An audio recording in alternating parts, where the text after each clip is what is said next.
Yeah, Lachlan, talk us through Fred here. You've got his dashboard up at the moment. So yeah, the key features of PropStac, obviously you've got a dashboard which is going to give you high level information on your portfolio, what you currently have in your portfolio and your exposure, both geographically, but also your debt to equity and your equity gains over a period of time. So how your portfolio has been performing.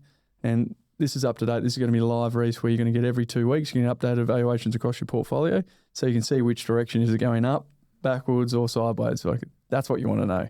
How am I going? Am I trending in the right direction? And yes, you're in property for the long term. So what happens over a fortnight or a month or 2 months doesn't necessarily mean you're going to make decisions on the basis of that. But it's good to know. It's good to have a pulse check. Like, we track data, understand markets. We want our clients to have the same amount of data that we get access to. So high level, you got your dashboard, portfolio, research and marketplace. So this Jane and John. So when we go into the portfolio, you got Jane and John here.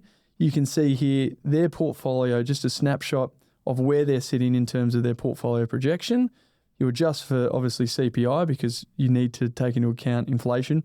And this is showing where Jane and John are going to land when they get to retirement. So based on the assets they've got in their portfolio, they've currently got 4 assets, really blue chip assets across both Victoria and Western Australia here.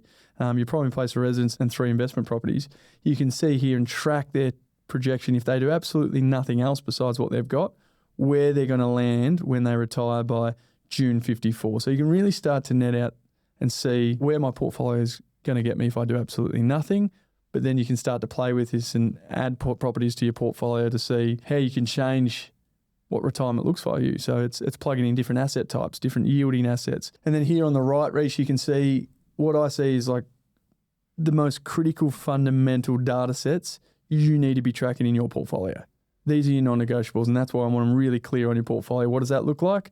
I want to know the value of my portfolio. This is what everyone talks about. All the spruikers around Australia will tell you how much their portfolio is worth. That's not as important as my equity position. That's my net worth. You have the biggest portfolio in the world, but if you've got 100% debt on it, it's worth nothing. So equity position, what's my cash flow annually? And obviously look at the tax implications of that. But then you can start to risk profile yourself. Okay, well, I know in this particular situation, got negative 88K per year in cash flow. Geez, that's got up a little bit. Last year it was only 65K. Obviously, I've added that property. Okay, if Jane is to get pregnant and is off work, can we afford that as a family? Geez, maybe we'll hold back on that next investment property. Or, okay, we need to increase the yields on these properties, or we need to divest one of these to make sure that we're not over leveraged. Then we're looking at our cash to debt, ideally north of 10%.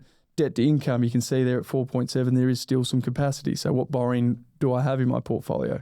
Loan to value and total debt. So we're some real high level stats here, Reece, which is important.